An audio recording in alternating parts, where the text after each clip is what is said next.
So, hello everyone. Welcome to another indie author interview. I am here with Amanda Aggie, who is the author of A Fated Vow, as well as um, another series that is connected to this. So they're interconnected, correct? Yes. Okay, I totally forget the name of the series. It just went out of my head. So there's three series all in the same world. There's Of Death and Starlight, which is a fated vow. That's the first book in that one. Then there's Realm of Monsters, which is actually a group of standalones in the same world. And then there's a trilogy that's complete called Dark Halos. Dark Halos, that's what I was thinking of. I read those first, and then I read this one, so I guess that Oh, makes okay. sense. So, thank you so much for taking time to join me today. Thank you for having me. I was so excited about this. Like, I've been sitting here probably for like the last 2 hours, just like ready to go. That's exciting. So That's exciting. So let's just get right into it then, since you're ready. So tell us a little bit about what made you decide to want to be an author and what your path to publication was. So I've always wanted to be an author. That was just something I've loved books from a very young age. They've kind of been my escapism thing since I was little. So I knew I wanted to write. And that's something I've just always gone to. Whenever I needed just a break from the real world, I would just go and write or I'd read. Um, I started, though, not as a writer. I went into the military. I was there for 4 years and then went to school to become an immunologist. Wow. So I had started working in the medical field before I became an author. Um, and it kind of just happened during COVID. Like, I guess the year before COVID was kind of the start of it. I knew I wanted to write this book. I had an idea for it. I thought it'd be fun. And it's kind of just like a side project I wanted to do. And so I just started writing it. Next thing I knew, it was done. And I started querying publishers. I got rejected so many times. So many times. I think I have like over 300 something rejections just for my Wow. first series. And I kind of shelved it and I was like, okay, well, let's try a different topic, see how it goes. And then maybe that one will get picked up. So I wrote a second book. And that one wasn't fantasy romance or even paranormal. It was actually a thriller. And it got picked up by a hybrid publisher, but it flopped. It did not go very far at all. Um, so I kind of went back and started working on my original storyline, which was actually Dark Halos. So that one has been around for a minute. It was written well before it was ever published by years. And I started looking at ways I could change it, make it better, and try again. So I got told a lot of the like pretty much every rejection I got was this book doesn't fit into a particular genre, so we can't market it. And it's not paranormal romance, so it's not fantasy romance. It's kind of a merge in between. And it's also darker. So the world itself is pretty dark, and that doesn't really fit in either genre either. So between that and then the humor, like they wanted me to either put it in one box or the other, and I Mm. didn't really want to do that. So I decided to indie publish it instead, and I kind of never looked back. And within the first year, I started to become a full-time author. I quit my job, and that's been what my life's been like since. So it was definitely a good move, I think, and I get to do the job that I love now. I mean, it doesn't feel like a job to me at all. And I've met some really amazing people along the way, Mm. and I don't know, it's my thing. I love it. That's awesome. I mean, I think that that's the dream is that, you could just do this as a full-time career. Yeah. I find it interesting that, that was like the main concern of the publishing houses that they weren't able to, market it the correct way. Which isn't, because I mean, if you're good at marketing books, like you should be able to make anything work, right? Yeah, well, there's an audience for every book. Right. Yeah, Um, and but for them, it's very easy to market something that's in a cookie cutter. It's in this specific genre. They know how to market to readers of that genre. When you have two genres that are kind of meshed together, you're looking for like a sweet spot of readers because most people in the fantasy genre want something that's very fantasy world right. heavy, world building. Um, and then you have paranormal, which is like they want little things from our world just with like some spice of magic. So trying to find people that will cross that line and read something new is very difficult, and I struggled for a little while. But that's still to this day, like, my best top selling series, like, it's been great. That's It's treated awesome. me well. It worked out well for you.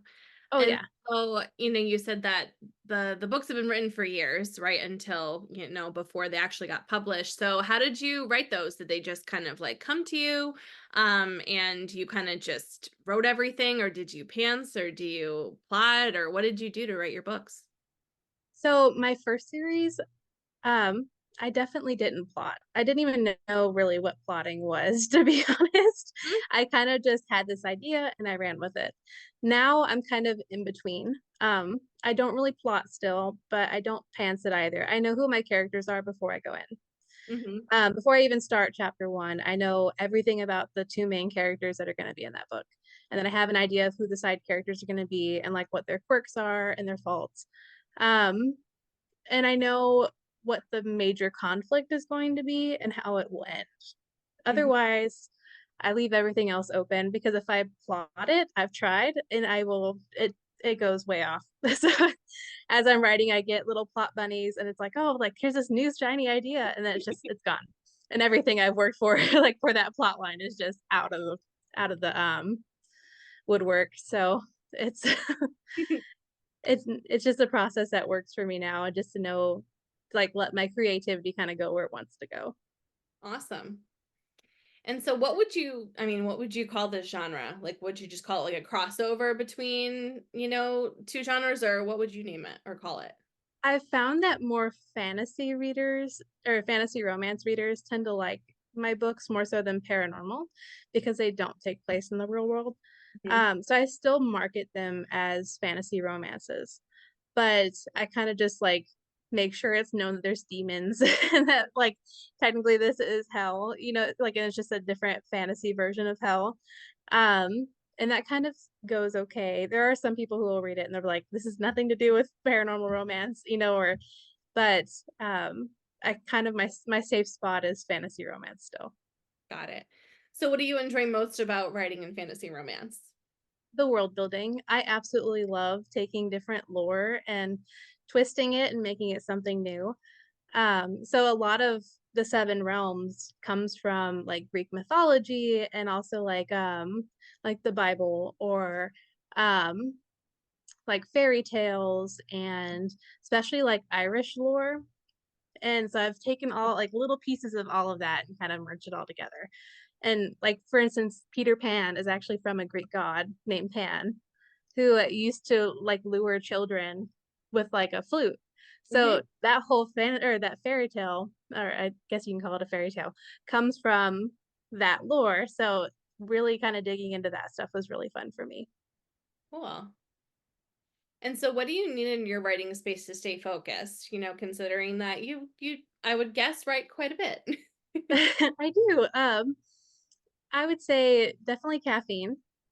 I usually have, like, soda with me because 'cause I'm not really too much of a coffee drinker, but, I definitely like my soda, so I usually have one of those with me, and then, I have, like, carpal tunnel, so I have, like, the little gloves all the time, and, um, sometimes if I'm having a hard time getting into, like, the writing headspace and, like, putting myself in that world to be able to write, I might do, like, candles. I love making candles myself, so I make my own scents and stuff like that for my household, and so I've made some that are, like, smell like my character's cologne or like, things like that, like, it helps me get in the headspace, so, um, that's another thing, and usually my dog is with me, like, she's always laying on my feet, and it just doesn't feel right to write when she's not there, so, that's really about it. Otherwise, it's just my laptop. I like the dog inclusion. That's awesome. She's my Obviously buddy, I she's love dogs. So what is your kryptonite as a writer? What gets in your way?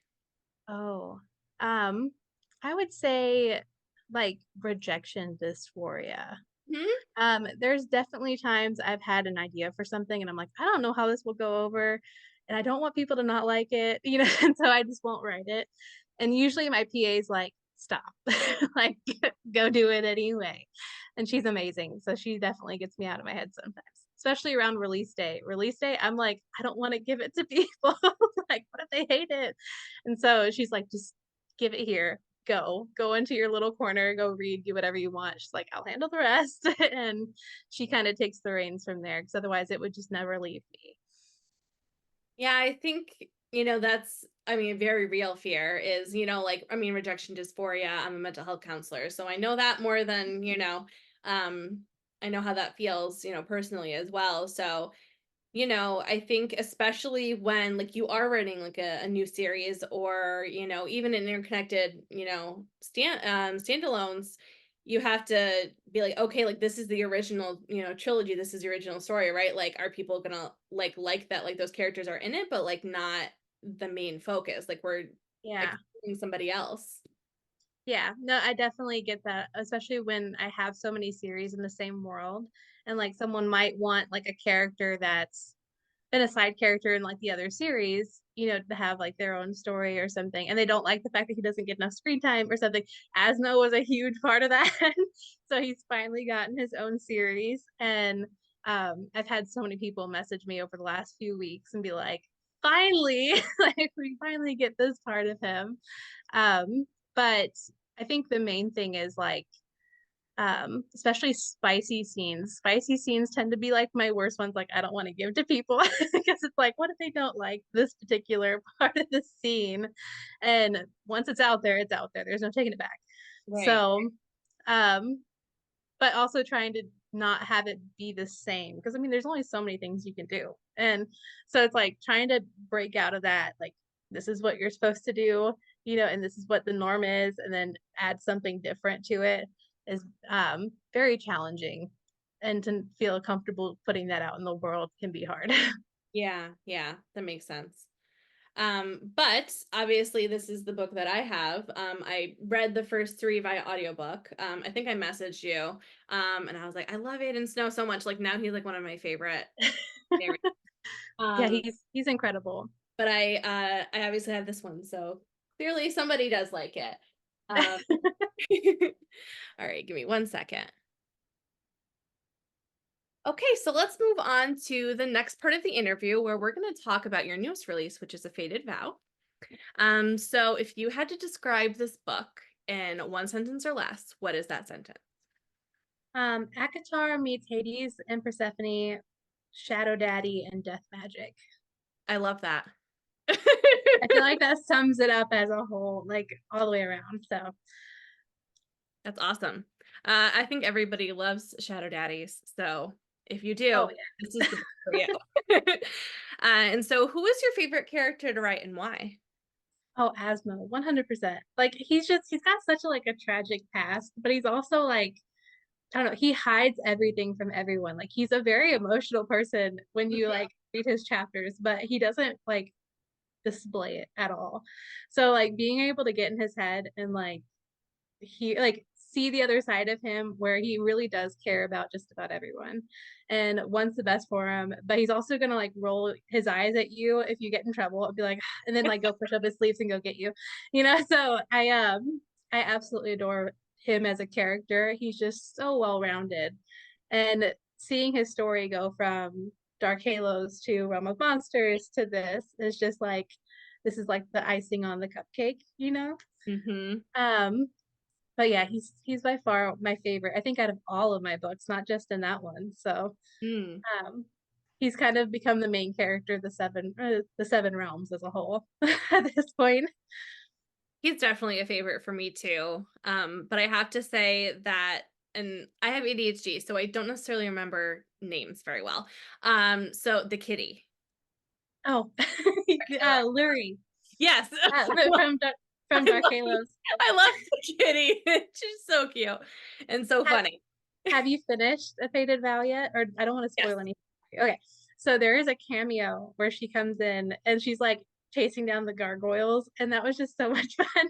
I was like, that just fits her. Like she's just like, I mean, obviously she's a cat, so she wants to play with everything, and so I thought that was just a really fun thing to add. It's just having her come back because she was a very, very fun character to write in Dark Halos for sure. She's so snarky and like the off ball or like the like left field comments, or when she gets in trouble, just be like, "Don't worry about it," like skirts off. She's very fun. And that's a unique character to have, like, to, have them talk and, and, actually have a functioning role I Mhm. think that that's something really different. We don't always get I mean, obviously we have dragons, yes, they can, do mind speak and stuff like that, but this I think was a very, like, unique character, so I love that about it.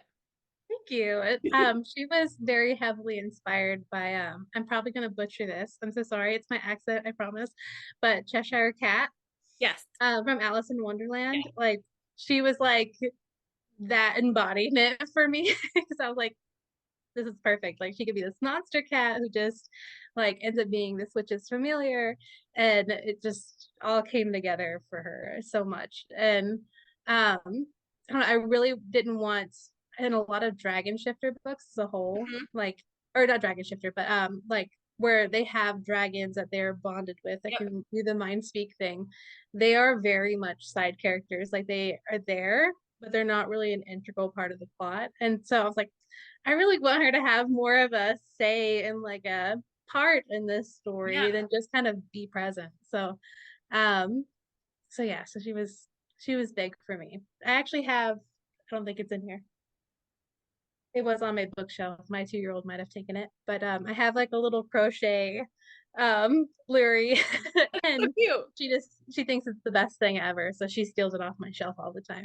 But Awesome. Hopefully she'll read mom's books one day and then she'll know where that comes from. oh yeah.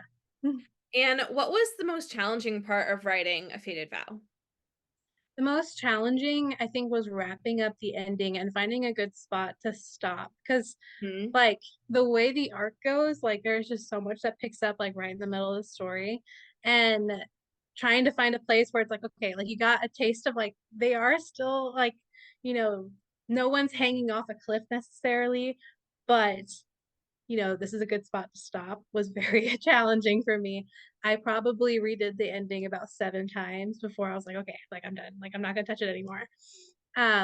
It was very hard because, like, I couldn't have ended it, like, there's 3 spots I coulda ended it, and since you Mhm. finished it, I don't wanna give spoilers away, but there are 3 spots, and, like, you can very clearly see those 3 spots. It's like, "Okay, this is the less, like, heart-wrenching Mhm. part to end it on." So that was hard.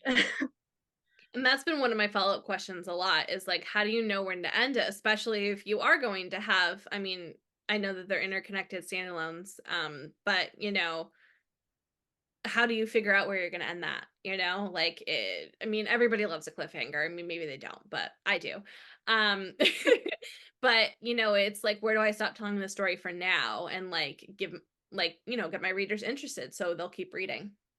Yeah, yeah, which I definitely learned that the hard way with Dark Halos because, like, book 1 of Dark Halos wraps up with a very pretty little bow. Mhm. Like, there's, like, the plot of the first book is over, but, like, if you don't really love the characters, there's nothing that's really like, "I have to know more right now," besides the fact that there's more coming for the world.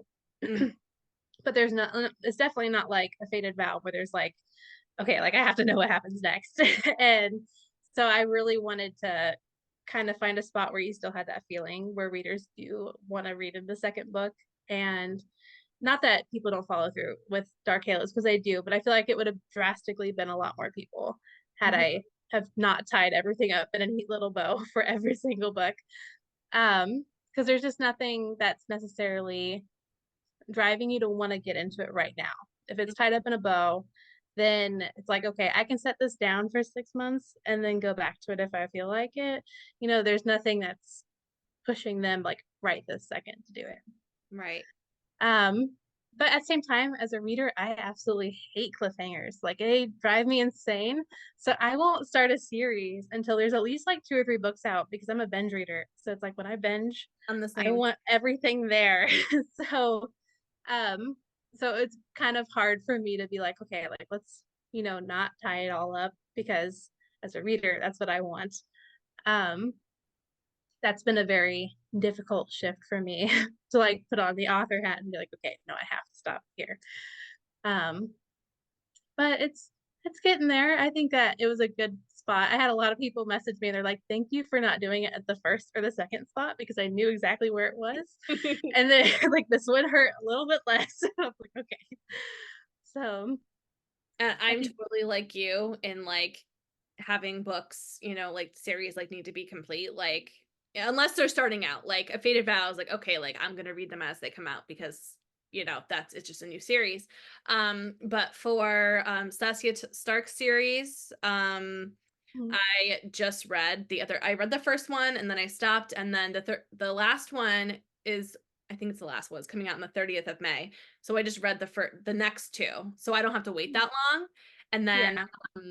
the Penn Cole. I read Spark of the Everflame and now I'm gonna read the other two before June 1st when that's gonna come out. So like I strategically plan to wait. Like even though like everybody's hyping it up and they're like, it's so good, you have to read it. I'm like, but the next one's coming out at this time. So I'm gonna read it right before that so that I can, one, it's fresh in my mind, and two, I don't have to wait too long, especially if there's something Yeah. painful at the end.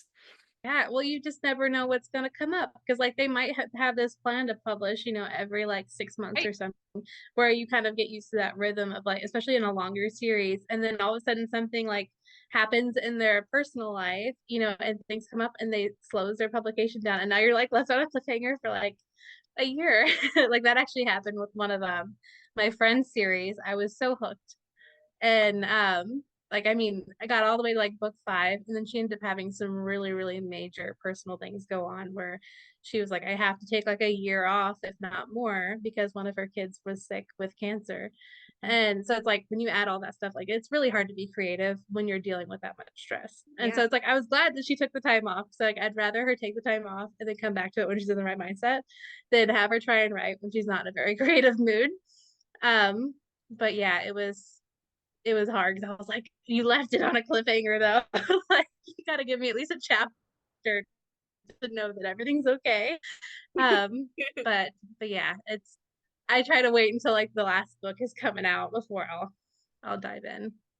And I think something, beautiful that you said is like, I think that readers of indie books, I don't know, like I know I'm this way, and I've seen a lot of readers like comment like on authors posts where like, I'm sorry, like I have to push the date back like a month, and everybody's like, oh my god, take care of yourself, like it's okay, like we'll wait, like. Yes. And I think that that's something like really just like beautiful about like like the indie community, Mhm. and readers who do read indie books. I just feel like there's more of a like this. There's more of an opportunity to connect with the author. Mhm. It's not like Sarah J. Maas who like literally probably couldn't. I don't even know like how you would even talk to her. And she meets so many people, and she's just so huge, but on like for indie authors, like it's just so much easier to connect. And I mean, truly, like, after I do these interviews, like, like I'm always like reposting and like, and, chatting and being like, um, asking advice about writing and stuff like that. And like, everybody's so like welcoming. Like, indie authors are just so kind. I don't know. Yeah. I don't know anybody. I've never met anybody who's not. I mean, luckily, but I mean, everybody's just been so supportive of each other and readers. Oh, definitely. I absolutely love the community. There are so many amazing people I've met, like, that just I would have never expected to take the time out of their day to, like, sit down with me and explain why like anything, like how to format a book or how to do this.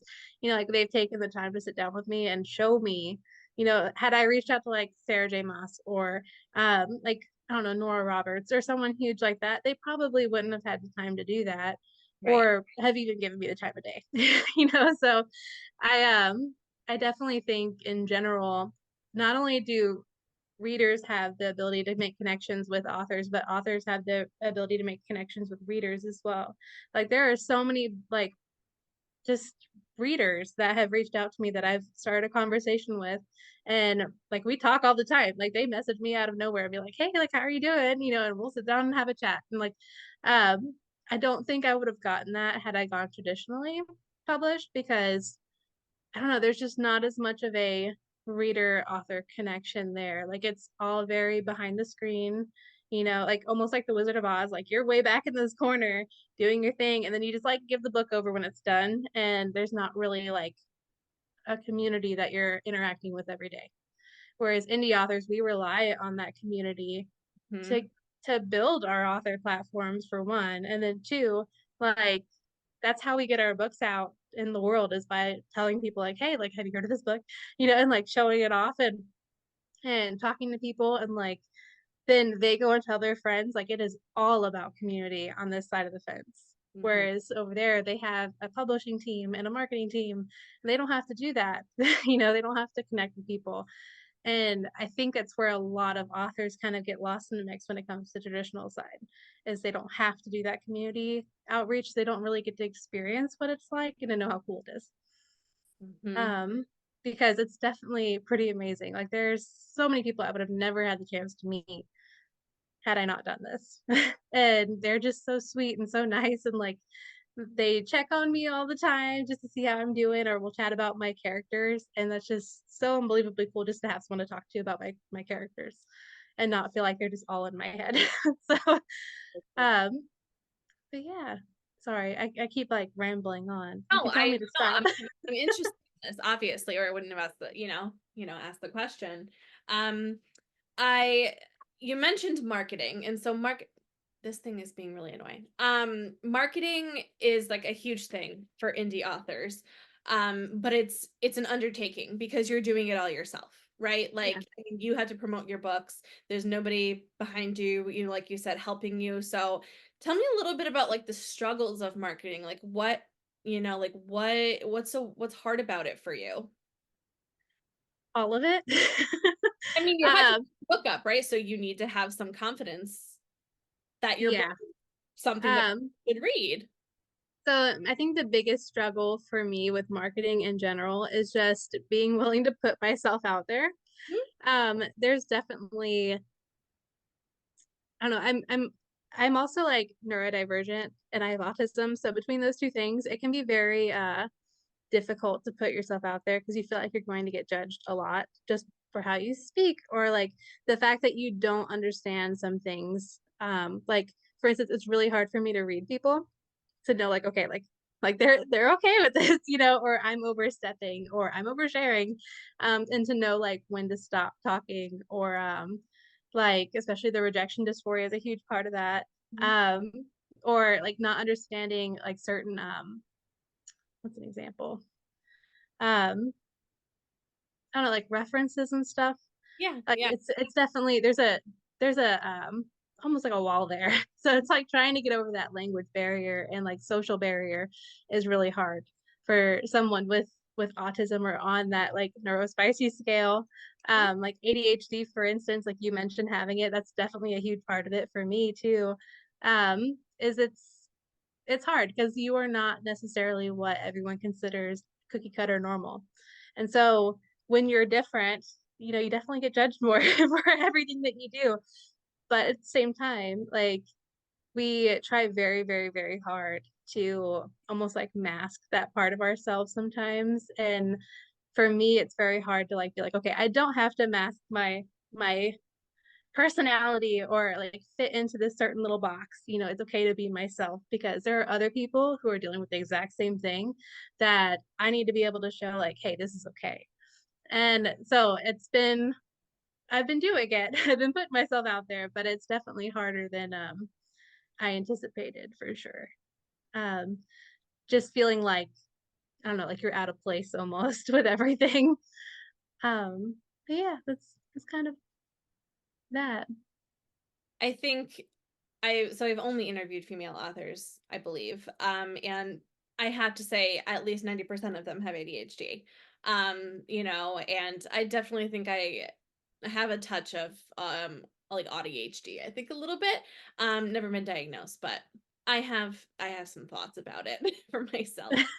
Um and I think it's such like a beautiful like gift that like despite having these challenges like you're still able to like create something so beautiful and amazing.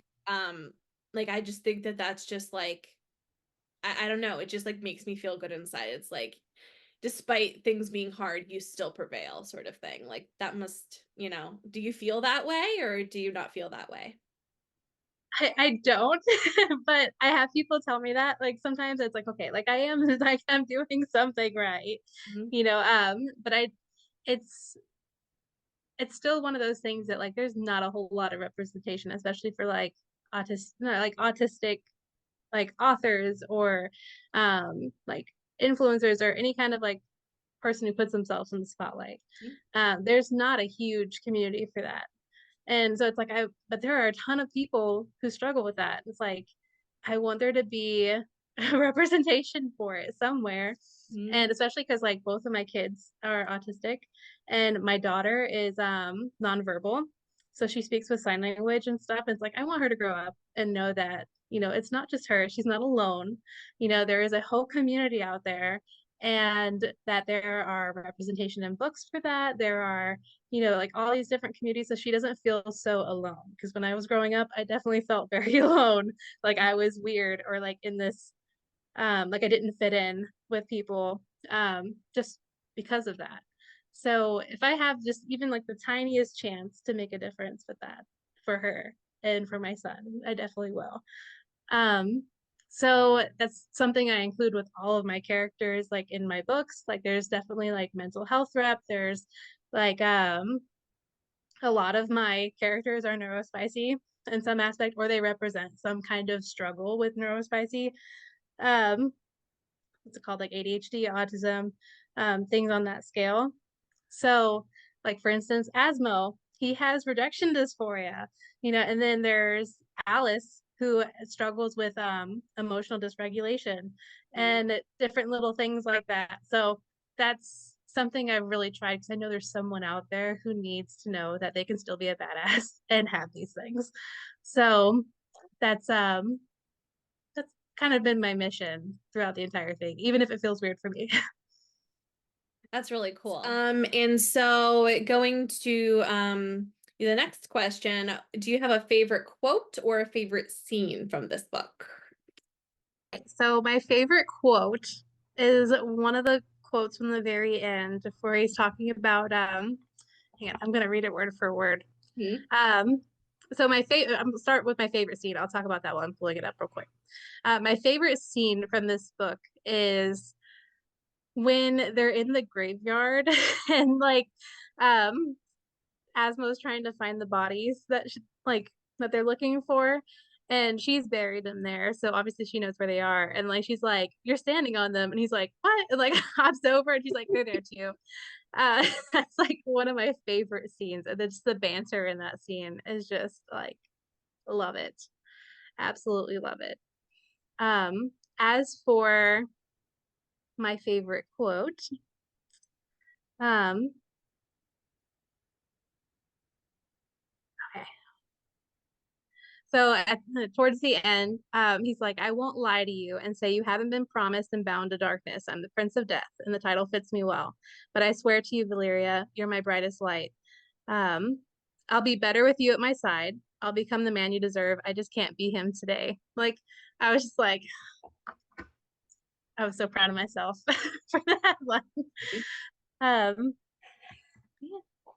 A man kind of recognizing his limitations and that he's going to grow together with her and Mhm. be worthy of her, right? Mhm. Yep, definitely. That's his mission is to try and not be the monster demon prince that everyone thinks him to be, even though he really truly isn't. Like if you've read his story throughout the other books, like a lot of the stuff that he's done, it's almost like a Resand vibe where like they're doing bad things but it's for a good reason. Mm-hmm. And I think that makes like the best villains ever is when they're doing bad things but it's for a reason that you can almost relate to in like a morally gray way. I agree. Totally agree. And so we have some beautiful art of your characters, obviously, on the cover. But if you had to fan cast your main characters, is there anybody that you have in mind as far as actors, actresses, models? As far as Valer, so For Griffin, there is a musician called Abel Hearts, and like he's very quirky. Like on all of social media, he's very quirky and he's very fun and just like outgoing and just like constantly making jokes and stuff like that. And I feel like that fits Griffin very, very well. um, then he almost kind of like he's has like more darker blonde hair, but he almost kind of looks like how I envisioned him to. Mm. Which was completely by coincidence. Someone sent me that after I started writing him. I'm like, this fits him so well. um, then for Valeria, I feel like if I had to fan cast, like if there was a movie coming out tomorrow, I would probably say Haley Steinfeld I would like it. would be kind of how I pictured her in my head. Um, for Asmo, I'm not really sure what his name is. What's he from? Maybe it can help. From Shadowhunters. He played Alec. Oh, Alec, Matthew Daddario. That's who I'd probably fan cast for him. Ooh, I love Matthew Daddario. I love Alec as cat. Like the Mortal Instruments. Like I would. That was like my first like major series that I met people from. But yeah, I can see it. I can see Wait, it. hold up. Okay, you can't just like slowly sneak that in there. You met them? Uh, it was the series kind of had I met a lot of my friends through it. I Oh, okay. did meet from the movie. I've met Cassie a few times and I met Lily and I met Jamie. Um Okay. uh from the movie, which was unfortunately not great. So it was better. But I'm like looking like I have like my signed copy of like City of Bones, like and then I went Hmm. to the City of Heavenly Fire release part. I tagged this obviously release party at midnight in New York City in 2014, and I got that signed too. So I That have, is awesome. yeah, I love. So Oh, jealous right now. that was Cassie is honestly such a nice person as well. Like I know she's definitely huge. As far as popularity, and I mean, her new adult novel, Swordcatcher, is absolutely amazing if you haven't read it. Really? It's really good. Okay. But she's genuinely like a really, really nice person. So I like that about her too. That's awesome. That's great when you meet someone that like you've kind of idolized and like they turn out to be what you expected them to be versus like there's some people that are just there's horror stories of like going I, and meeting their favorite authors and like they're just not very nice or like they're very short and just like kind of shooing them out of the way. yeah, So it's great when it ends up being a good experience for sure. I agree. Um, and I think we finished that section, right? I finished that one. I think Let's see. that was my Yeah. last. Okay, Yep. perfect. So let's move on to the last part of the interview, which are just some fun questions, kind of getting to know you a little bit. Okay. What do you enjoy to doing other than reading and writing, obviously? I do a lot of artwork. I'm kind of like a digital artist for fun. So I do a lot of like character art for my author friends and like character art for my books and stuff. So like the cover of A Fated Vow, that was one of my pieces that I did. You Um, yes, yeah. that is Um, crazy. that was one of them. And then let's see, I think I have it behind me here. See if I can. Yes. So cool. Hang on, I set it out. But I did it's behind. It was on my shelf. So so I did the artwork on the cover So pretty. of Valeria and Asmo. And then and obviously like, all the stuff and things. Yeah.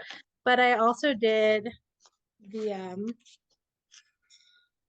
like the full page map Yep. I illustrated and then um the tiny one of Grimm's Keep as well and the chapter heading pages. That is so cool. This was like my baby. Like this is my um oh what's it called? Like passion project is I've been waiting to do Asbo's story Love for like 2 years and have time to do it. But yeah, I did this one as well with the hands. Like, and it's supposed to be like him in his demon form with his hands, and So then her light, because she's a light to his darkness. yep. Um, but yeah, Are so I you do a lot of. or are you gonna sell like color copies of that? Mhm. Yeah, Because actually, there is a special edition in the works for that book right now that I'm gonna be doing a Kickstarter for. But it's gonna be really, really gorgeous, and it has all artwork that I've done in it. The hands will be in it as well. Um, there's cool page maps. There's like a ribbon bookmark and like foils on the cover and stuff. Um, that is if you look at the naked cover, wow. this will be part of the special edition as well. Like this will be the naked cover underneath it. So, but yeah, That is really awesome. I mean, this is like ridiculously detailed. Like it's so cool. That well, is thank so you. um so you do digital art. What else do you like? I also just like to draw in general. It doesn't necessarily have to be digital, but that and music, I play three different instruments. Cool. So I've taught both my kids and stuff, and music is very big in our house. And then otherwise, I kind of just read, and I love animals and spending time with animals. So I used to do like I don't really have as much time anymore, but I used to be like really religious about going to like the Humane Society and like playing with all the animals all the time. Like, so I just go and hang out with them and like get them used to being around people. So like the animals wouldn't feel like they're alone, you know? So I know that sounds really weird, but it was really fun. And like, I don't know, I just love them. I want them all to feel loved. No, I feel the same way. I just want to adopt them all, but unfortunately, I don't have big enough. Actually, that's how I got my dog. She's a rescue and she's Yeah, the best. both of my dogs are rescues too, and they're awesome. Um, and so you mentioned obviously you like to read and things like that. So if you had to recommend some authors and books, what do you got for me? Oh, okay. I got a list. So, Amelia Hutchins is one of my very favorite authors. I'm She's gonna an write all incredible person, and her books are fantastic. If you like more smutty fantasy, definitely. I think it's Lord of the Nine Realms. I might have got the L wrong, but I think it's Lord of the Nine Realms series is fantastic. Um, then L.R. Friedman. She's one of my very good author friends. She writes the Descent series, Mhm. and it is phenomenal. She She's coming absolutely out with surprises me. the Jack Frost thing, right? Yes, it is so Yeah. good. Yes. So good. So she's one of my critique partners. So I get to see a lot Yeah. of her stuff before it ever goes anywhere. And so she sent me that and I was just like, this is amazing. It's like the best thing. I swear some of her rough drafts are like they don't feel like a rough draft to me at all. So like I'll open it and be like, oh, like you probably look at mine and be like cringing because I hit mine's like all over the brain and like plays like ADHD brain. Um, but but yeah, no, it's really really good. Cool. Um, I'm definitely gonna apply for an arc of that. definitely, yeah, get on it because it's Yeah. phenomenal. You won't be upset at all. Um, A Ruin of Roses by K.F. Green, or really anything that K.F. Green writes. It's Yeah. very hard for me to find like fantasy that has humor too. Like that's kind of still on like the darker side of fantasy or like the grittier worlds, like the Witcher world sort of situation, but with humor as well and Hmm. spice. Like there's just not a whole lot out there. And those are like my favorite. So KF Green is kind of in that part of the world. And then Amelia Hutchins is as well. Like her books are have like a sprinkle of humor in there as well. So those are two big ones for me. Well, three big ones if you count L.R. Friedman. Let's see. For non-fantasy, Michelle Leonard. She has a hockey series and like Megan Quinn. I love her like sports Thing. romance books. Um, they're kind of like the books I read after I write something really dark. I'll go and read one of those because like Yeah. okay, like there's a little bit of light here. I I liked don't feel what was it? What was it called? Was the first one Really Not Ready by Megan Quinn? It's the Princess Diaries-esque one. is this book one or book two? Okay, it's book one. It's book one. That was Yeah. really good. That was really cool. I didn't mean to just, like, pull that out of my bag, but it happened to be behind me. Overall, like, everything is, even though it's all, like, color coded, which that's a fun fact about me, I'm actually colorblind. Oh. So I do a lot of my digital art in black and white, and then I kind of, like, will ask my husband for help on, like, colors that go together, and then I'll, like, kind of randomly select things. So I have a really hard time differentiating between shades. So I Mhm, can see for the most part most colors, like to know like, okay, this is red, this is blue. But if you were to put like something that's along the same like gradient, so like a darker color next to another darker color, I can't tell the difference between mhm, them. I don't know what color they are. They all look like the same. Which is kind of like this murky brown black color. Like it's weird. Um, So so yeah, he helps me out a lot. So my son actually helped me like color coat my bookshelves because I couldn't tell him. I was like, everyone talks about rainbow bookshelves. I wanna, but I can't do it myself. So he helped me. But so I had to memorize where all the books are because they're all over the place and they all look the same now. But Lots yeah. of good recommendations. It sounds like I have a lot of reading to do. What's some that you would recommend? Oh, Lord.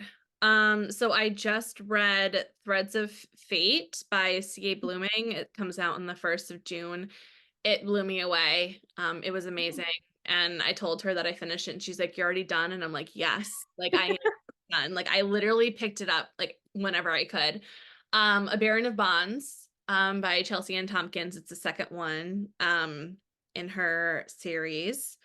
What else have I read lately? Um, I continued the Once Upon a Broken Heart series because for some reason I just read the first one by Stephanie Garber, and then Mhm.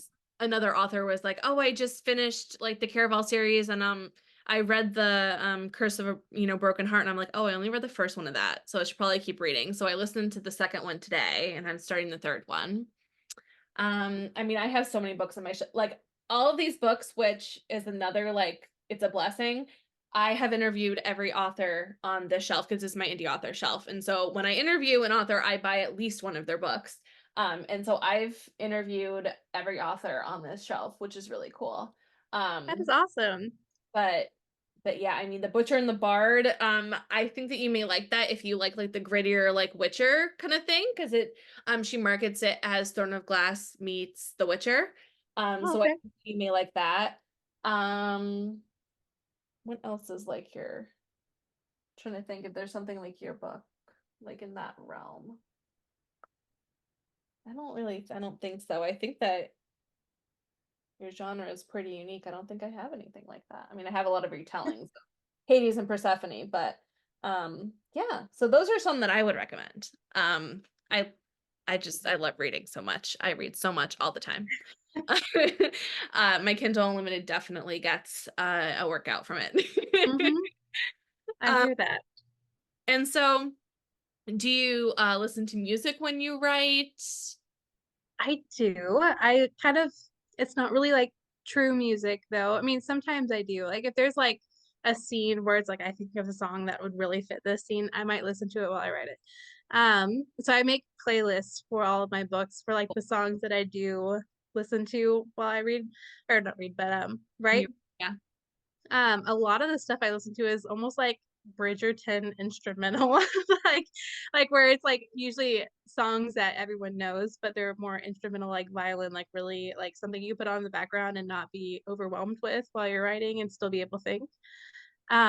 Or something else I do is watch YouTube and like there's a lot of like almost ASMR, Yeah.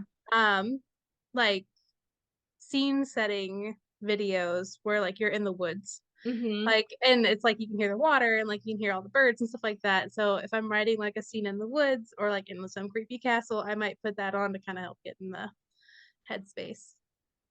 Cool. And I know that we talked a lot about like rejection dysphoria and those kind of, imposter syndrome, those kind of feelings. What advice would you give to either a younger you or an aspiring author? Oh, here comes one of the dogs. I would probably say don't be afraid to be you. You know, like there's a lot of pressure to try and be like this perfect person, but there is no perfect people. And it's okay to not pretend to be perfect. Like you can definitely be yourself because everyone can relate to it in some way.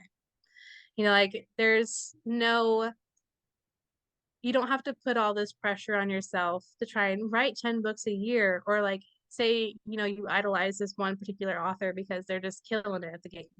Like you don't have to your stuff to them and your success to them because everyone starts somewhere and it's only going to get better from here. Once you put that book out there for the first time, you can only go up.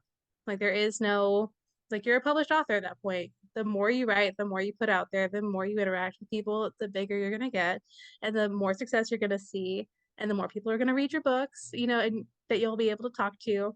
You don't have to like there yes, there is like a 1% of like overnight sensations that just like come out of the woodwork. But most of the people out there, it takes time and you're going to see that. As long as you keep at it and you remember that your book isn't going to be for everyone. And, but there are definitely going to be readers who are going to look at your book and be like, this is the thing I needed right now. Mm-hmm. That's who you're writing for, not the people that, you know, the book wasn't for them. And So, I've interviewed like a lot of debut authors and they're kind of like I can't even like refer to myself like it's weird to refer to myself as a published author because like it's my debut and it's my first one. But I think that you make a good point. It's like you can only go up. Like it's such I can't even imagine what an accomplishment it is. Hopefully I feel it this year. I'm gonna try Camp NaNoWriMo in July and I'm gonna try to write my book and finish it. Because I don't know. I don't think it's good enough. And so I go back like while I'm writing and I try to edit and then I've been told don't do that. Just get your first draft out. So I'm really gonna try. Um, yeah. but I think that must just be such an accomplishment to even just have one book Hmm. out. You have Oh, yeah. seven? I have, oh One, two, gosh, three, how many four, do I have? Are we seven? counting anthologies and like author collections? No. Okay, just full books. Okay. Yeah. So I have one, two, three.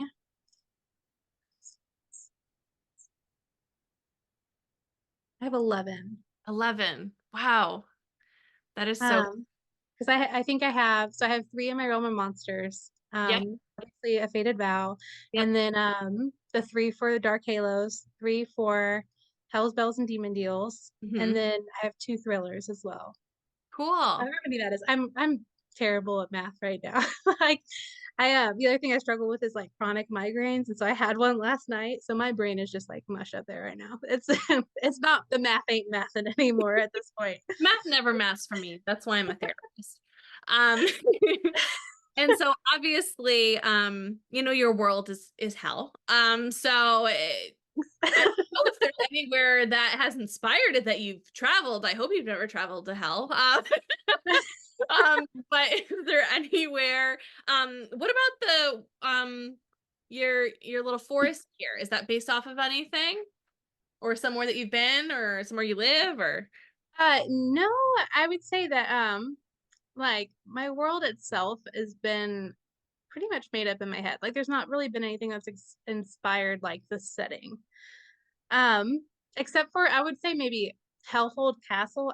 So my family's actually from Ireland, Oh, and cool. so I had gone to go visit see 4 years ago. And I went there for like 2 months and just kind of like got to see everyone and hang out and just relax for a little bit. And like with my kids, and they got to meet everyone for the first time. Um, there's a castle there that the name is escaping me right now. But there's a big castle there that Hellhold is kind of based on that castle. Mm. And I want to say is it Edinburgh? Hang on. There's like a big tour that you can go do, and we had taken my kids there. One of my family members was getting married, so we had gone for that, and they had their wedding actually at the castle. Oh, Then we wow. got to go do the tour and stuff. It is absolutely beautiful. Um,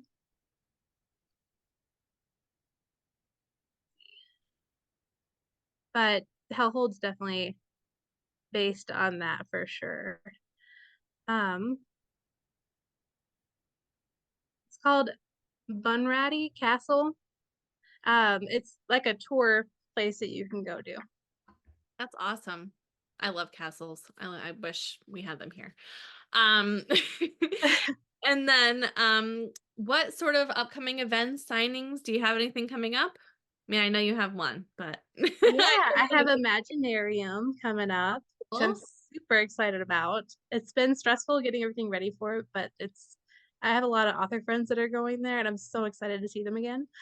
Um, but Imaginarium and then Utopia Con in Nashville, and Romantasy Book Con and Getting Witchy in Salem. I think awesome. it's all this year. So Big things. yeah, yeah, it's going to be really cool. They're probably the biggest events I've ever gone to. So that's a little scary, but also really Very exciting too. I get that. I get that. Okay, and so your Dark Halos is completely out. Realm of Monsters is completely out. hmm And No, Realm of Monsters has two more books. two more books. Okay. And then Of Death and Starlight, this is book one, and this is Mhm, out now. mhm. And so can we look forward to anything this year at all? You don't have to. Oh yeah. Yeah, Okay. there's two coming out this year. There's a Okay. Fated Crown, which is book two to Fated Vow. And then there is This Wicked Hunt, which is the fourth book in the Realm of Monsters series, and it's a Snow White and the Huntsman retelling. Cool. Yeah, so she has almost like poison ivy powers, like her blood is poisonous. So, but she's one of the king's daughters who escapes her gauntlet ordeal. Yeah. So she escapes, and it actually is like a couple weeks after she escapes because she's been like living it up in the world and just kind of like almost not really hunting bad guys, but like how she's kind of survived is by poisoning people that are bad people. So she kind of and like has been like almost scavenging to stay alive. And the king hires the huntsman, who's actually what in my world it's called a shadow shroud. hmm They're assassins for the king. He hires him to go find her and bring her back. And he kind of takes on the huntsman role. But he's got like Danny Phantom powers. I don't know if you've ever seen Danny Phantom, Phantom. but he can like kind of go between like the realm of the living and the realm of the dead. And that's kind of how he sneaks around as an assassin as he like crosses and crosses back. So um yeah, but that's that one. And then obviously a Fated Crown is about a Fated Vow, which we've talked about this entire time. So I won't really go into that one much, but Awesome. Oh, that's so exciting. I'm so excited to hear that. You have some more coming out that we get to read and get to devour. Really, really appreciate you taking the time to chat with me tonight. I've had a really, really great time talking to you. yeah, it's been And fun. hopefully we get to meet in October. Yeah, I'm so excited. All right. Thank Sounds you so good. much. You're welcome, Amanda. Bye.